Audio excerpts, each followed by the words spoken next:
Plate armor is always fun to wear, but what if you could be an absolute moving tank, but also be a fully functional spellcaster? In this video today, we're going to focus on those elements to deliver a character that uses a lot of the defensive capabilities of heavy armor, but also leans into a lot of the really nasty reactive armor spells you can get from both Wizard and Sorcerer. We'll also be leaning very heavily on the ice element for this build, deriving tons of ways to have a lot of fun with it across our items as well. This is a little more of a complicated build, but I wanted to get wild with a plate-wearing spellcaster. I'm currently working on a Nurgle champion build from Warhammer, so let me know in the comments below if that interests you. If this is your first time on my channel, the way I do things is by upfronting the knowledge of my videos so you can decide if it's the right one for you. So, with that being said, we'll be starting out with one level into fighter just to give us that juicy heavy armor. From there, we'll be building out 5 levels into wizard with abjuration and 6 levels into sorcerer with draconic ancestry. This is kind of a tricky setup, so we'll be going with a few levels of sorcerer first, then pivoting into wizard, back and forth. Essentially, we want to get ice damage online as fast as possible, but also supplement a lot of what we're trying to do with that ice damage as well as our survivability. The original concept for this was using warlock, but I decided to really lean into the casting portion of this rather than going with warlock. And if that's all you wanted to know, then please feel free to shut the video down and get started with creating your frosty boy. Before you head out, please don't forget to like, comment, and or subscribe. Each one of those things helps me out in a huge way. I currently have something like 89% unsubscribed viewership on the channel, and that's a metric I'm trying to change this year, so every little bit helps. You can jump ahead to any part of the video that interests you the most using the chapters in both the timeline and the description. And if you need help with any other subject in Baldur's Gate 3, check out my playlist linked below and at the end of the video. Let's get started here on the Frost Guardian Mage build in Baldur's Gate 3. Jumping into character creation, have fun. Choose whatever race you wish to go with. As a spellcaster and just as a general fan of D&D, Drow is always my go-to for a lot of races. I like the ability to cast darkness and all the fun things that come with this, as well as the proficiency that I get with, I believe it's insight. Did I get it? Yeah, the perception that you get from being a drow. You can go ahead and go with any of the high or elf. I'm sorry, you can choose a half elf or an elf and go with the high variant of both. Not to mean that you smoke the ganja, but that you can go ahead and jump into a high half elf to take advantage of the cantrips. We'll be focusing on Ray of Frost, and you're going to be able to get that through both of our classes, so I wouldn't really worry about it, but it's always nice to have additional cantrips. And since we will be focusing on both intelligence and charisma, don't worry about the casting spellcasting ability of this cantrip, because we'll be getting both, so you'll be just fine. The wood elf is always great just for that increased movement speed if you want it, but you can go even just with a basic human to get increased carry capacity. Halfling with the lucky capability is always good. Gith are always one of my favorite characters, especially for spellcasters, but all the benefits that we get as the Gith, we're really going to take advantage of just because we're starting as a fighter, right? All these proficiencies we're just going to get. The nice thing though with the Gith is there's plenty of armor and items and everything that is unique to the Gith only, which you would have to cast Disguise Self on to take advantage if you were not a Gith. So keep those things in mind. Tieflings, as well as the Asmodeus or the Mephistopheles tieflings, are both very good because of the cantrips that they get are quite good for spellcasters, and it's nice too that the tiefling has a natural resistance to fire damage, which in my opinion is the most prevalent damage in the game. But I'm focusing on the Dragonborn for this, namely the White Dragonborn. I don't showcase Dragonborn, or I don't feel like Dragonborn get enough love because they really don't have any race features. Like they don't get any special proficiencies or anything like that, which I think kind of really hamstrings them, unfortunately. But they're so goddamn cool looking. And the White Dragonborn gives us a Frost Breath attack. Now this Frost Breath attack will scale with our levels now as of like patch 2. So this will get stronger as we play. In addition to, we have Draconic Ancestry, so you are resistant to cold damage. Not really that integral here because I think cold damage is probably, I think as far as the prevalence of damage in the game, fire and poison are by far the most prevalent, with cold being probably one of the least prevalent damage types from my personal experience. So kind of take that with a grain of salt. We're not really caring about the resistance here so much as just having another Frost Breath attack. We're going to start as a fighter, and again, that's just to give us this heavy armor proficiency. Remember, if we have a proficiency in something, we do not impose disadvantage on our attack rolls, which we don't care about, but you can cast spells with that proficiency. And as a fighter, we get access to Second Wind. I had thought about starting as a paladin, but then you have to worry about the oaths, and those oaths you can just break willy-nilly. It's not really that big of a deal. But for me, it just kind of felt like kind of too much of a gamey approach to the game. Like, oh yeah, you're a paladin, but disregard it. I didn't like that approach. At least as a fighter, I could see it making sense to multi-class and not have to worry about an oath, even though it's still kind of gamey in its own right.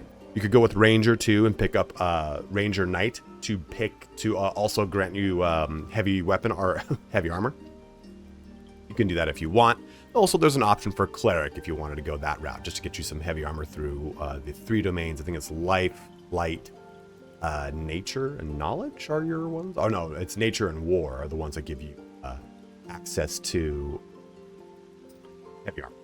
And since we're not putting any levels into this, it doesn't really matter. I like Fighter because of the fighting style we get of defense. You gain +1 bonus to armor class while wearing armor, and we are going to focus on wearing heavy armor build. Your background here, please, as I always say, choose something that makes sense for the narrative of the character you've created. Are you a former soldier that has found their way to the kind of arcane arts or tapped into the Draconic Ancestry as part of your sorceress capabilities to use your innate spellcasting? Are you some sort of sorceress outlander who comes into town and learns the not divine, the arcane arts to jump into a little bit of wizardry? Whatever it is, choose a background that makes sense for the character you're playing, because it'll make playing that character far more fun. It'll make choosing those decisions far more relied upon the decisions rather than just simply min-maxing. Now, if you don't want to do that, you just want an easy one to pick, Guild Artisan is always my go-to. Insight and Persuasion are 2 of your more prevalent skill choices that you're going to make in the game, and I like just having them taken care of. Now, when it comes to those skills too, you can put points into Acrobatics or Athletics if you so wish. This is going to help you. Athletics is going to help you with resisting anytime you get shoved. Now, also, you already will have Persuasion and Insight if you go with Guild Artisan. Skip Animal Handling because it's basically used if you're not going to use Speak with Animals, and there's so many ways to get Speak with Animals, I would pretty much ignore it. And if you want to not go with an evil character, like I find Intimidation can be kind of more along the evil line of things, I really like picking up Perception, and then maybe Intimidation or Athletics, depending upon how I want my character to kind of fit into the world I'm playing and the character I'm playing. So let's now talk about abilities. So this got all messed up, but we're going to clear this. So here's how our abilities are going to work here. We are going to be a sorcerer and a wizard. And we are also going to wear heavy armor. So we really don't actually need dexterity. We're going to put it to 10 and keep it there. And we're going to bring up this both to 16. This allows us to maximize our casting from intelligence and charisma. We're going to really focus on being more of a sorcerer spellcaster, but having those wizard levels and having the wizard levels at a certain rate allows us to tap into that abjurer ability, which will basically give us an arcane ward. We're not necessarily focusing on casting as a wizard. We now have access to every single cold spell though as a wizard. And since we're doing both wizard and sorcerer, we're going to have up to level 6 spells. We're covering pretty much the whole gamut here. Constitution, though, we're going to bring up to 14. We're going to hang out there and bring our wisdom up to 10. This way we don't suffer any penalties for anyone who casts stuff like Charm Person and the such. And our Constitution is going to be increased by armor and other sorts of things, so don't worry about it too much. But this is going to be your stat setup for this. If you did want to go that Warlock route, rather than going the Wizard route that I talked about, you pretty much would swap them 1-to-1. You'd go 5 Warlock instead of 5 Wizard. You could, unfortunately, since we're not using pretty much any other stat, you can take that intelligence and put it wherever you want. And honestly, putting it into strength isn't terrible because even though you're not using any actual melee weapons, it's nice to have carry capacity in my opinion. But this is what the stats would look like for your character. Let's jump into some progression. All right, for the progression for this build, let's jump into level 2. Now, there is a variation where you can actually go up to level 2 fighter and take 1 level away from wizard. This would give you more actions, and as a sorcerer, you can convert some of your actions. You can convert your spell actions into bonus actions instead, right? Where it uses bonus action rather than the primary action. So you can kind of go a little crazy with your action economy if you want to go this route. But we're going to instead jump a level here into sorcerer. And this is going to unlock Draconic Bloodline. The primary use of Draconic Bloodline is once we get to level 6 with it, it's going to increase our damage with a specific element that is aligned with our Draconic Ancestor by our Charisma modifier, passively. It doesn't cost us anything, it's always going to do that additional damage. So right now, as it stands, our Charisma is set to +3, so it's always going to do 3 additional damage, and we'll be able to take advantage of this through a lot of other routes. So the Dragon Ancestor we're going to go with is, coincidentally, white, the same color of our Dragonborn that we were talking about. And this gives us Armor of Agathis. And it is why I decided to go with a Sorcerer and Draconic, whatever the hell it's called, Ancestor, versus going with originally Warlock and Wizard planned. So, you've got this right here for Armor of Agathis. This is going to give us temp hit points and cold damage to any creature that hits you with a melee attack. We're going to really lean into that melee attack portion. And you just choose every one of these. Makes sense for you. Kind of like that bluish one. Fashion souls is always the most important thing, right? And with our spells, we're going to focus on these two. Ice Knife, because it's an ice damage spell. And then Chromatic Orb, which can be a ice spell, right? You can choose whatever element you want. And then for our cantrips, we're going to swap all these off. We're definitely getting Ray of Frost. We're going to pick up Friends, assuming that no one else has it. Blade Ward is always a really good one. You take half the damage from bludgeoning, piercing, and slashing attacks. Then you can pick up whatever you'd like after that. You know, Light if you want, Invisibility or Illusion if you want to do that. Acid Splash, whatever you really want to go with. Even just having something like Firebolt. Unfortunately, we don't have a way to create water as our cantrip. We would use one of our Druid or our Cleric to create water to make things wet to give our Ray of Frost increased damage. So let's just go with Acid Splash because I'm just going to click something here. That's going to go ahead and complete our first level. Now we're going to get one more level into Wizard here. And this just kind of unlocks things a little bit for us. We want to push into, let's go ahead and clean off some of these spells. Our cantrips here could be a lot of the same. It's the same in list of cantrips, so we can pick other stuff. We'll just pick those. And our spells list here, we already have the ones that we want with Ice Knife and with Chromatic Orb. So now let's pick up some of the ones that are going to really help us, like Shield, which is an Abjuration spell. Mage Armor, which we don't actually need. It increases armor class to 13 because you need this. A target can't be wearing armor. In the beginning of the game, maybe you aren't. So this is okay to pick up at the very beginning. So don't really worry about it if you don't. But Tasha's Hideous Laughter is always a good one. Protection from Evil and Good. Fog Cloud can be good for blinding stuff. Charm Person is always lovely. Long Shredder is great because it's a ritual spell, so you can cast it on your entire party one at a time without it actually using the spell slot. So we're going to do that. And we're going to bring one more level here into Wizard to get us the School of Abjuration. So the residual magic of your spells forms a ward around you that protects you from harm. Every time you cast an Abjuration spell, whatever its level is, it'll give you Arcane Ward up to a max of 2 times your Wizard level. So we're going to stop here at Wizard level 2. Since we've unlocked that, we'll get Magic Missile because it's nice. You can use lightning to kind of couple stuff with things that are wet and have some fun with it. And so we'll go with something very basic like that.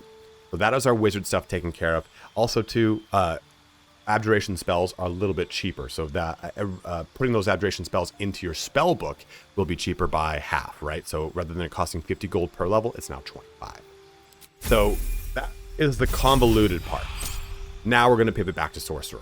You could go ahead and keep doing Wizard just to get your spells unlocked, but I really with Sorcerer want to start leaning into a lot of the fun passives that we're going to get access to, right? So we can go ahead and pick up Shield again if we wanted, but we're not going to do that. Let's go ahead and pick up, you know what, we'll go with Thunderwave 1/1. Now our passives here are going to give us meta magic. So allies automatically succeed saving throws against spells that require them. Distant spells, so increase the range of your spells by 50%. I do like that one. Extend spells, double the duration of conditions, summons, and surfaces caused by spells, which actually can be quite beneficial in this build. And then Twin Spell costs 1 sorcery point per spell slot level used. Cantrips also cost 1 sorcery point. Basically, we're choosing an additional target. That is what we're going to go with. And we're just going to level up our sorcerer now, all the way to level 6. That's the big kind of push point here. Unfortunately, at level 2, or I'm sorry, level 2 spells, there's no real big actual spells that are going to do ice damage. That's okay. We can just kind of hold the line here in the meantime. Stuff like darkness is still very good. Invisibility is always kind of nice. Misty Step is a great mobility spell, one of my favorite in the whole game. Shatter is always really strong. Thunder spell, actually having something like Gust of Wind, which allows you just to knock things around, is also very nice in general. Enhance ability is nice. You gain advantage on ability checks with a chosen ability. Just go with whatever makes sense for the build you have in mind and your surrounding party members, right? You really want to make this work for you, not just simply go, oh, okay, well, this might help out here, or that might help out there. Just kind of do what's going to help you out in this specific situation for the build and the party you have in mind. I'll go with Misty Step. Remember, too, you have level 2 Wizard. So you're able to scribe your wizard spells and use them with all of your available your spell slots. So you're not locked into anything, which is quite nice. Now with meta magic here, we get our additional meta magic ones. Cast spells while silenced, quicken spells, spells that cost an action, cost a bonus action instead. Guess what? That's what we're going to go with. But then you have, oh no, we already saw that one. So we're going to go with quicken spell and accept that. And you'll notice you're going to be a little bit behind the power curve, and that's okay. That's just going to be fine. You'll make it, I promise. You again choose a cantrip, whichever one you wish. We'll go with just that one. And for spells here, again, darkness is a good one. Now we get to talk about feats. And this can be pretty tricky because we're only going to get 2 feats in this build. So you can go with a really solid one like ability improvement and increase your charisma to help out with all of your sorcerer capabilities. In this case, I believe the game will choose the higher of the 2 when it comes to your spell casting capability. But do not quote me on that. I've heard a lot of conflicting things across the board. Another really big one is Elemental Adept Cold. Now, this doesn't have the same effect as level 6 Sorcerer, right? This allows us, though, in addition, when you deal cold damage with a spell, you cannot roll a 1. This makes it so that we almost can never auto-fail a cold spell. Really helps us out when we kind of hinge upon that cold damage, which is really nice. Both of those are really cool. If you want to become even more disgusting with your heavy armor, you could do something like heavily armor here, right? Where you're even more tanky. Because remember, even though we're picking these spells up, the whole point of this build is to be very tanky. And a lot of that tankiness comes with a lot of the items we're going to talk about here in just a little bit. But those 3 are really, really solid choices here. You can even jump into something like Magic Initiate with Druid and get yourself access to, ooh, that's produce flame, huh? There it is. Create or destroy water. But call forth rain or destroy a water-based surface. This is actually really good because this enables us the chance to use water on demand, and this will thus give us the ability to make things wet. And things are wet, they're considered vulnerable, meaning they take double damage to cold spells. So this is actually a really great way to dip into that if you'd really like to. You can go with just a good old-fashioned spell sniper here, give you access to Eldritch Blast if you so wish, and it makes it so that you're going to crit hit on a 19 or a 20. All these are really great. Lucky is always a really solid one here. Again, go with whatever makes sense for the build you have in mind. I'm just going to go with something very simple, like ability improvement here to give us increased charisma. And we can really stack that charisma up further. But on to the further progression of this build. We jump into Sorcerer level 5, get more spells. Now we can jump into something like Counterspell, which is a really great ability. But you can also do something like Sleet Storm, which is not, even though it looks like ice, it's not an actual ice capability, right? Call forth a storm that disrupts the concentration of spellcasters, douses fire, and creates an ice surface. This can create an ice surface, but like I said, it doesn't do ice damage. So keep that in mind if you want to go with something like that. Haste is an amazing ability. I really, really love it. So this was a really good one to pick up if you wish. Having just ability to fly, also very strong. Counterspell is great. Keep in mind though, like I said, any of the things that are not on this list, you're like, well, I kind of wanted to tap into something like that. You'll be able to get access to it through all the wizard spells you can scribe into your spell book. So don't worry if you don't pick up the right thing here, especially because remember, sorcerers are locked into their spells. They have to change their spells through this capability here, right? So don't feel as locked in as you normally would as a sorcerer. Let's just go with sleep. Whatever. And then our last level into Sorcerer here brings us to level 6, but now it gives us this. So Elemental Affinity Resistance. When you cast a spell that deals damage of the type associated with the Draconic Ancestry, hint, cold, you can spend 1 sorcery point to gain resistance to that damage type. And then this, when you cast a spell that deals damage of the type associated with your Draconic Ancestry, you add your Charisma modifier to the damage. Nothing, doesn't cost anything, it's just there. This costs you a sorcery point. This is just on. That is the big focus here with Sorcerer. And for our spells, again, we'll just choose, I'll go with Sleet Storm there. And press accept. And I got this level character to finally level 12, so we can have fun with that. Going back into Wizard, again, just choose other spells here, have some fun, choose whatever kind of makes sense for the build you have in mind. Hold Person's always really good. Cloak of Daggers is actually a surprisingly good ability, for as simple as it seems. But you can go with something like Knock if you wanted to, if you don't have anyone that's going to pop up and locks for you. Another cantrip. As you can see, we are filled to the brim with canny trips. Let's go ahead with... it doesn't matter. There we go. Spells. I like that one. I have this really cool idea for a Nurgle champion, and I'm just stuck in all sorts of different ways to do acid damage for the build. So just some defensive capabilities that are illusion spells. There's not a whole ton of early abjuration spells. So the big abjuration spells we're going to be using are stuff like Mage Armor, Armor of Agathis, and Shield. There's also another big one, so don't worry. We'll talk about that one in a little bit. I'm going to go... We already picked up our improved abilities. I mean, we could even do that again to put us up to 20. Maybe I'll just do that to show off more damage for this build. We have a Druid that can... or Cleric that can cast Great Water for us, so maybe we just go into Elemental Adept. Nah. Let's just really focus on showing off a lot of that charisma damage. And our last level here for Wizard. And the only reason I chose level 5 for Wizard is just to increase my total amount of spell levels. If you wanted to go 2 Fighter, 4 Wizard, you could absolutely do that. It would keep you, you just would lose your 6th level spell. So that's worth noting if you wanted to go that route. We could pick up Haste, which we did not pick up before. Glyph of Warding is really good here because Glyph of Warding can be ice. So I'm going to go with Glyph of Warding in this case. Stuff like Ice Storm and stuff like that. Although we can't get it from this list, we can just simply scribe the spell into our spell book. We have access to that. One of these. There it is. Protection from energy. Touch a creature to grant it resistance to that one of these elements, which would then in turn give me Arcane Ward. This is Transmutation. Just to choose another abjuration. There we go. Now that we've completely leveled up our character, let's have some fun and talk about how all these things can come together. Before we take a look at the actual equipment, let's talk about what the capabilities of what we can do now that we are this massive sorcerer, wizard, mage thing.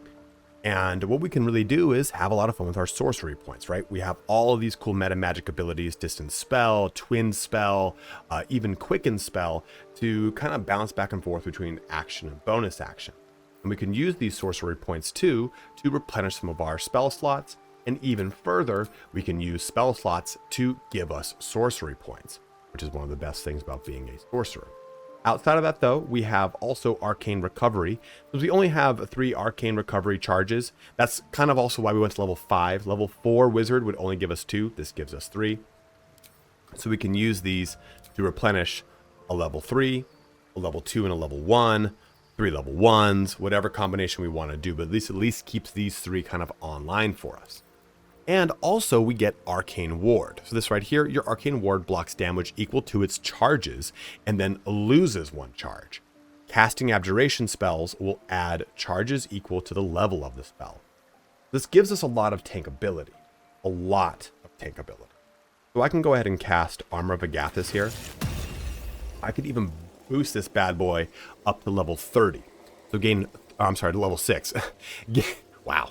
Gain 30 temporary hit points and deal 30 cold damage to any creature that hits you with a melee attack. Keep in mind, of course, you can only have 10 hit points from one source. Let's just go ahead and use a level 3 cast of this. going to give us 5 temp, and we do 15 cold damage, or 15 temp and 15 cold damage. And that gives us 5 Arcane Ward. Keep in mind, because we are using Arcane Ward, we can have this go up to 10. So if I were to cast this again, it would last. And nice thing with Armor of Gathis is it lasts until long rest, which is always really good. And we can have a lot of fun with that. Of course, we can't cast stuff like Mage Armor and Blade Ward. Even though it's an Abjuration cantrip, it will not help here. Watch. It's a level 0 spell, and so you can't get anything out of a level 0 spell. So those things are worth keeping in mind. Now, another big thing, though, is, of course, being a wizard, we can jump over here.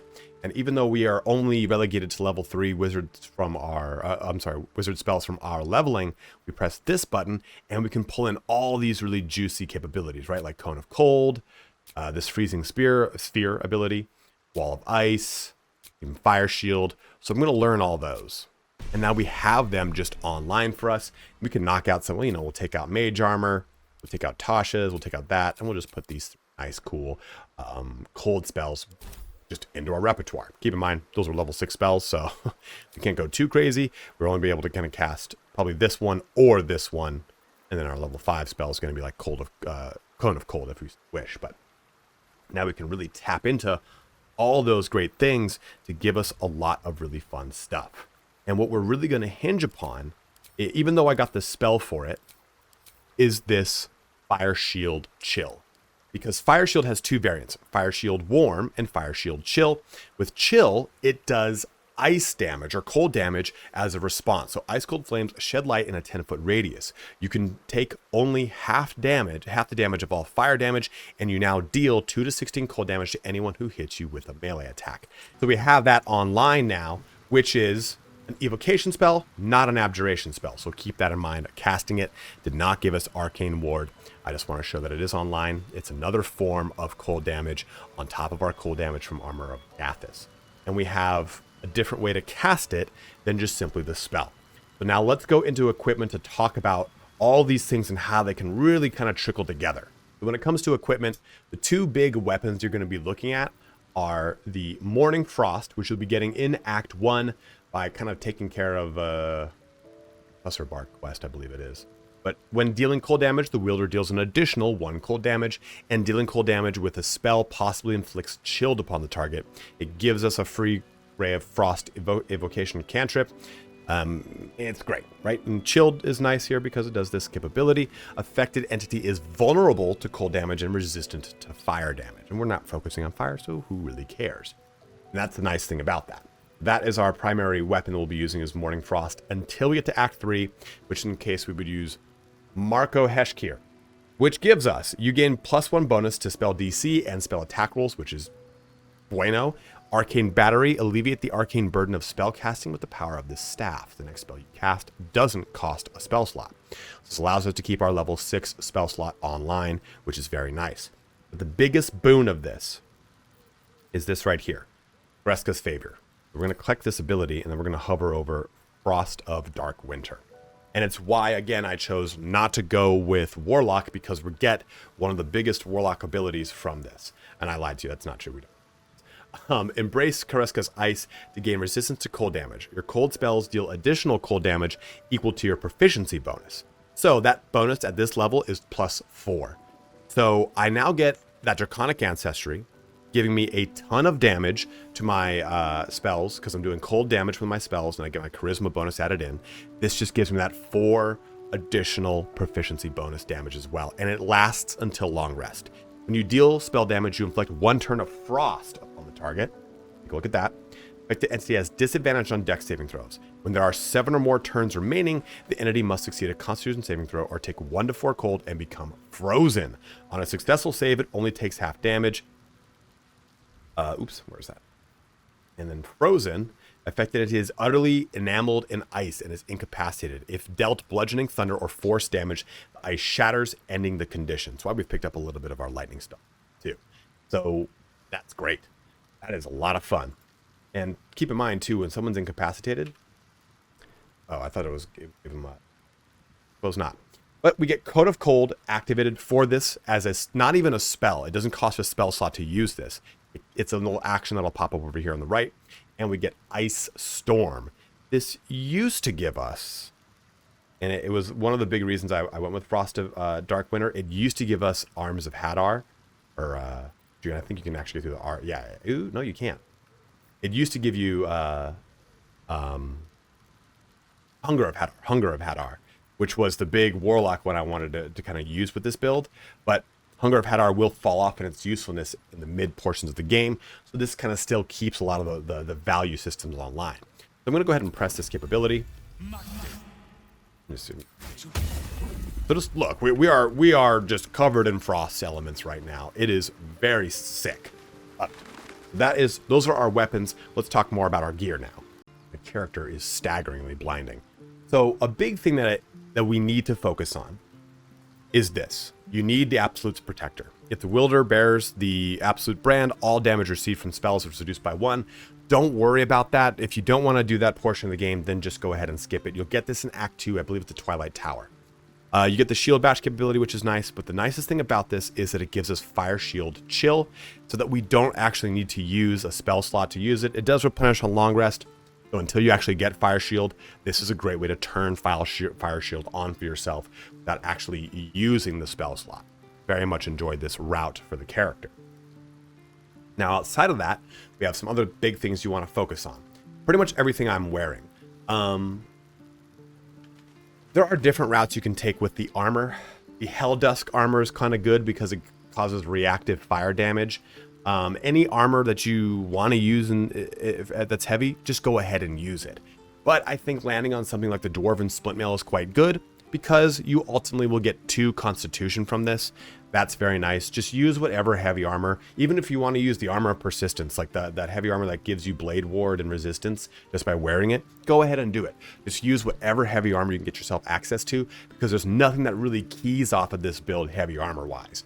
We've made the decision to go with heavy armor, so not a lot of casting things kind of roll with that, right? It's usually something that has to do with being a paladin or something of that sort. So choose a heavy armor that you maybe like the look of or you like the effects of. Again, I like the +2 con on here, giving us a juicy 16 Constitution. Or another good option while you're waiting to get to that point could even just be something like the Ice Bite robe if you want. You can go get you Armor of Agathis. It's kind of really whatever you want. Just use heavy armor that you find, pretty much. For our cloak, we have Cloak of the Weave. You gain +1 bonus to spell save DC and spell attack rolls, and you get the same ability that you get from just this cloak, Cloak of Elemental Absorption.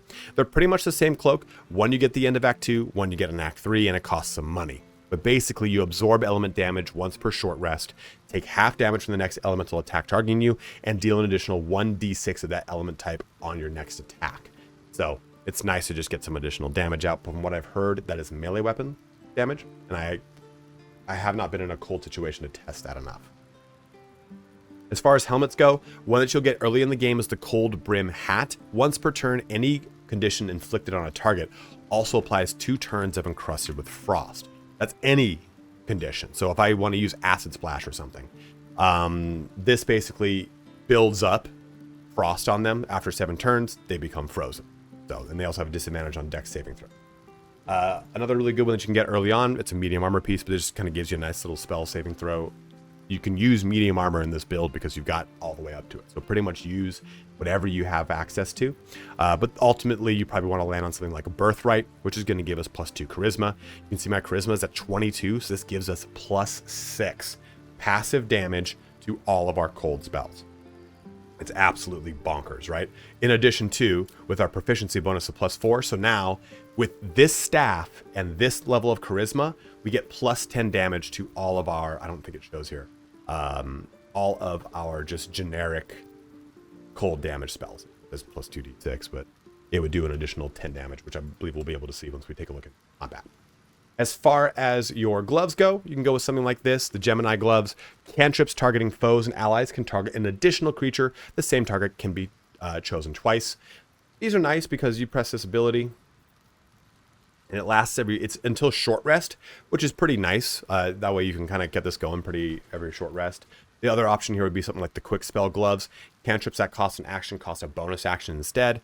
Again, this would be every short rest. So you can use something like Ray of Frost to just kind of get a cheap shot off and have it actually be a bonus action rather than it being a primary action, which is pretty cool, right? It does a respectable amount of damage, and it's going to get that flat 10 bonus from all of our damage intervals. So it'd be 13 to 34 damage. Lovely. Outside of that, though, with our boots, we have access to the Blackguard's Greaves. I just put these on to get Longstrider. That was it. But you could get something like the Disintegrating Night Walkers. This can't be webbed, entangled, or ensnared, and it gives us Misty Step, which is a great way to move around. Click Heels really gives us some ways to move around with mobility and not imposing disadvantage. And Boots of what? Don't use those. Wrong build. Do not use those.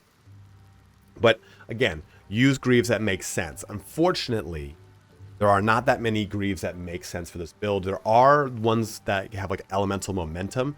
Basically, anytime you cast an element, it gives you momentum. Those can be nice. Now, into our jewelry.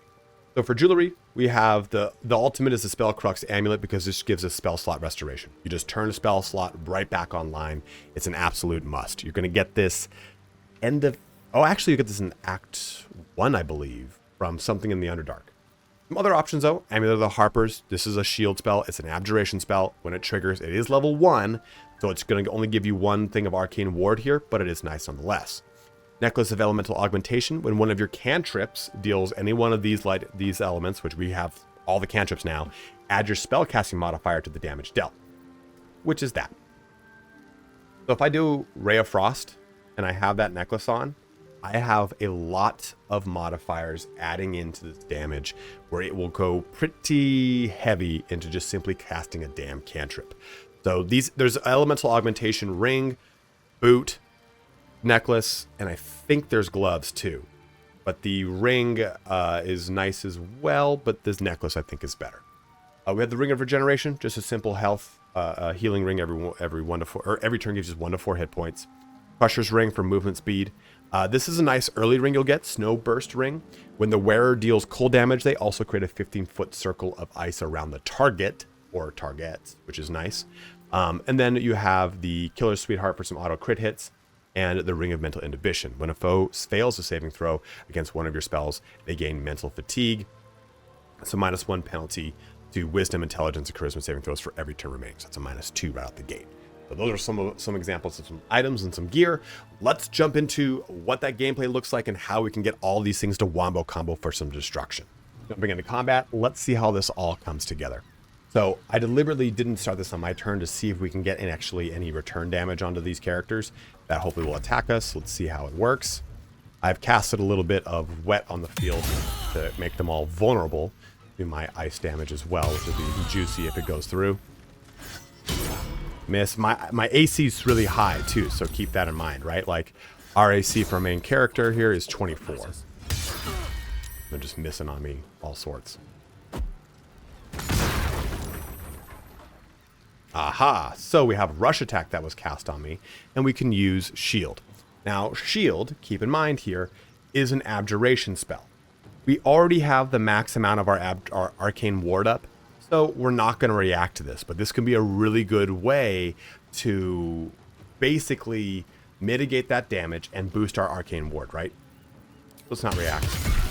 Uh-oh, they were dealt a ton of damage. Did you see that? So, Armor of Gathis did 50 damage. Attack roll, 18, plus the 3 proficiency. All those things kicked in together. Look at the amount of damage that it did, right? It would have done just a standard 25, but we went ahead and got that vulnerable on there, so it did a massive 50. And then Fire Shield, same thing, would have just done 9, but it added into that vuln damage and did way more. Let's go ahead and, what do we want to do? What are we doing that on this? Nah. And it killed the crap out of that guy. One shot at him.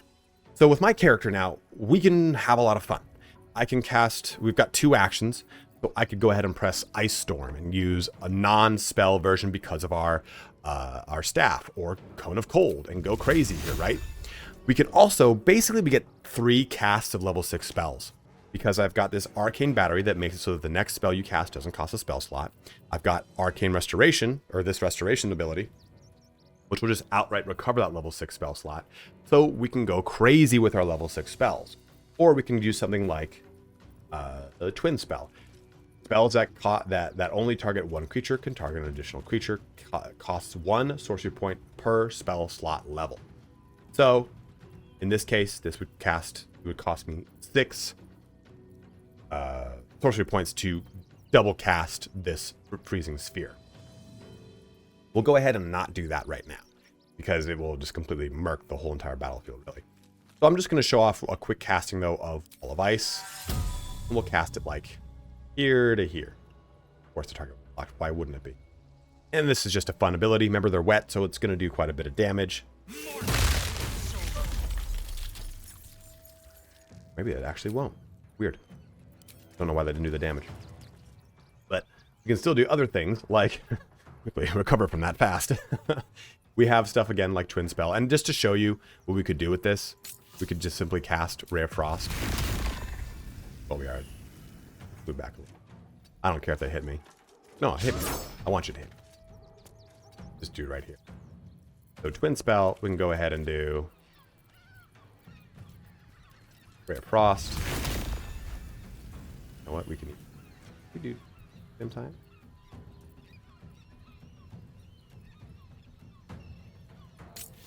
Oh, we can. So this is gonna cast with a bonus action. Oh no, this is.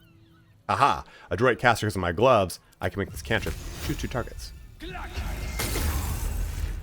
That's just Ray of Frost. It did 54 damage. Just to show off what it did. So you can take a look at everything here. So now you see all this damage kind of cascading together. In fact, let's look at the bigger one. So our attack roll went through. We had Arcane Enchantment, all that fun action. The damage roll was just 17. That was what it would have done. But our Charisma modifier worked into there. Elemental Affinity worked into there. So we had all these juicy bonuses, and it ended up doing a ton of damage. It would have just done 27. They were vulnerable. It ramped up over here to 54. And it's just so great, right? So let's go ahead and use like Quicken Spell, and let's go ahead and do Cone of Cold. Just to cast another one and get... Sorry, Karlach. 50, 104, 50. Go look at that 104 there, right? I did. Good God, there we go. So again, 52 damage would have been just your base here, but we get that additional damage from it. And unfortunately, no one hit me in this example, but I would have... We got that one hit, but that was it.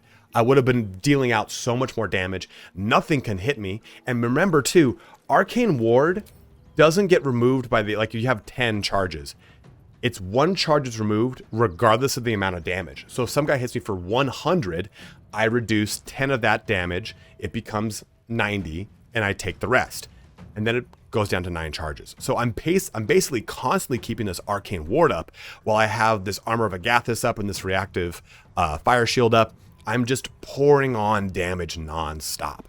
As you can see, this is a very, very fun build, and it relies on doing a lot of really cool things to have a lot of fun actions that can really be done with this character. It's a way to pull all the fun from Sorcerer and Wizard together into a really fun elemental melting pot. Now, I did this with Ice. You can just as easily, and probably even better, do this with like Fire. If you really wanted to lean into like Fire and use, rather than Fire Shield Chill, Fire Shield Warm, you'd use like the Hell Dusk armor, which has reactive fire damage. Unfortunately, there's nothing like Armor of Agathis and Fire, but you can still, there's so many things that give you burn or heat that you can take advantage of. The thermodynamic gloves, the thermodynamic axe. There's another axe that does it too. It's like a purple axe you can take advantage of. So don't think that this is just Ice. You can do it with Thunder, you can do it with Storm, but really lean into this. Have fun with that Draconic Ancestry. If I was a Dragonborn, I'd be using my Breath Attack. I could have a lot of fun with that. There are so many ways you can make this work. I just think that Ice is a really cool one to show off because you get all these really cool effects. And I mean, I could go walk on this ice and see if I get knocked prone. Aha! Knocked prone and lost my concentration. But again, just to kind of really show off the abilities of this build and how you can really have a lot of fun doing it. Hopefully this gives you some inspiration on a sorcerer, wizard, fighter, heavy armor counterpart. And if you have any suggestions or ways you would have changed this build, go ahead and let me know in the comment section below. But as always, guys, thank you so much for watching here today. Have a good one and take care.